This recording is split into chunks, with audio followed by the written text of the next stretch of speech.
easy with your party since, it's not so long ago you were the blue-eyed boy of UDA. Kwani kuliendaje? Jeff, I think you should ask the party that because I think it's the party that deviated. Because when we were campaigning and I had a chance even to come here to sell our agenda, I think the party wholesome is the one that has deviated from. Mpenzi mtazamaji, msikilizaji, karibu tena sana kwenye channel ya John Njambi Media, mkilipenda JNM. Na kwa mujibu wa Nyoro, tatizo la uongozi wa UDA si la chuki binafsi wala tamaa ya madaraka, bali ni kwa sababu chama kiliacha misingi ya kiuchumi kilichoahidi wa Kenya wakati wa kampeni za 2022. Haya ni majibu ambayo ameweza kujibu Jeff Koinange katika kipindi cha JKL kilichopeperushwa hivyo jana pale muda wa usiku. Hili ni kulingana na swali ambalo aliloulizwa na Jeff Koinange, ni kwa nini inaonekana yeye ndiye aliyekuwa kama mojawamo wa viongozi wa UDA, ila anaonekana kwamba chama kimemtupilia mbali, basi ndiposa akaweza kuwajibu hivyo.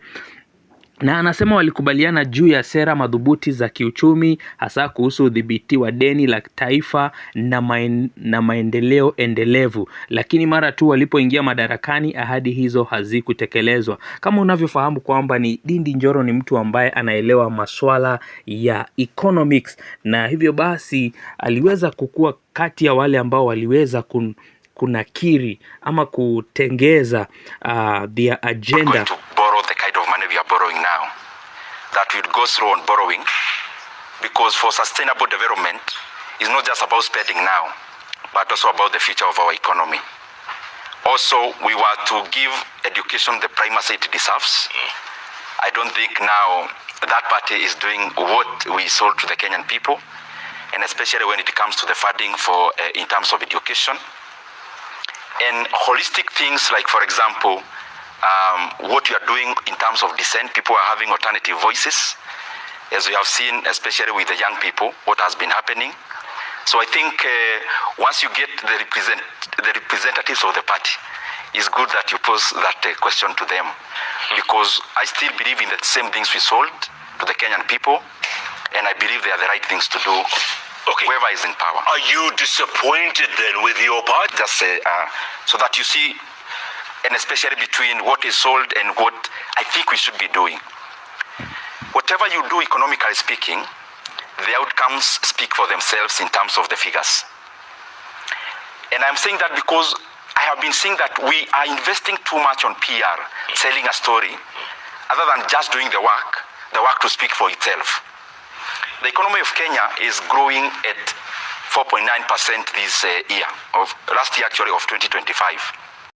Basi Ndindi Nyoro ametaja baadhi ya mambo ambayo yameweza kusababisha kukawa na utofauti mkubwa dhidi yake na chama chake, akizingatia kwamba kukopa kupita kiasi ni jambo moja ambalo waliahidi kutokopa kiholela, lakini hali imekuwa kinyume chake. Alionya kuwa viwango vya deni vinaongeza kwa kasi, na pia akakemea mikopo ya kificho kama mkopo kupita tozo za mafuta inayokosa uwazi na kuhatarisha bajeti za baadaye. Alafu pia amezingatia mambo kama vile ahadi za kiuchumi ambazo hazijatekelezwa. Nyoro vile amezungumza kuhusu kupuziliwa kwa sekta ya elimu, ambapo alisema kwamba UDA ilishindwa kuweka elimu kama kipaumbele licha ya kuahidi kuwa elimu ingekuwa msingi wa kubadilisha maisha ya Wakenya na kukuza rasilimali za watu.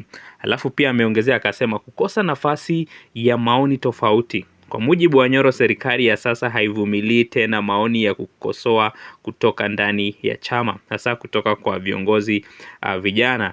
Anasisitiza kwamba mjadala wa wazi ni muhimu kwa utawala bora, maamuzi sahihi ya kiuchumi. Lakini msimamo huu umeharibu uhusiano wake na uongozi wa juu wa UDA.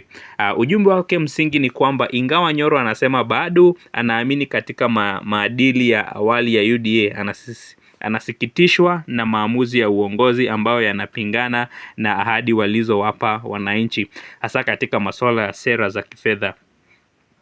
Hivyo basi niambie ndugu mpenzi mtazamaji, msikilizaji, mujibu wako ni upi katika masuala haya ya Ndindi Nyoro na kutupiliwa mbali na chama chake cha UDA. Tunajua kwamba alikuwa awali alishikilia nyadhifa mbalimbali, ila basi kwa sasa amekuwa tu kama mbunge tu wa kawaida ambaye tu maoni yake hayatiliwi maanani, ilhali kwamba ni mmoja wapo wa wasomi ambao wamesoma na wanaelewa mambo ya uchumi.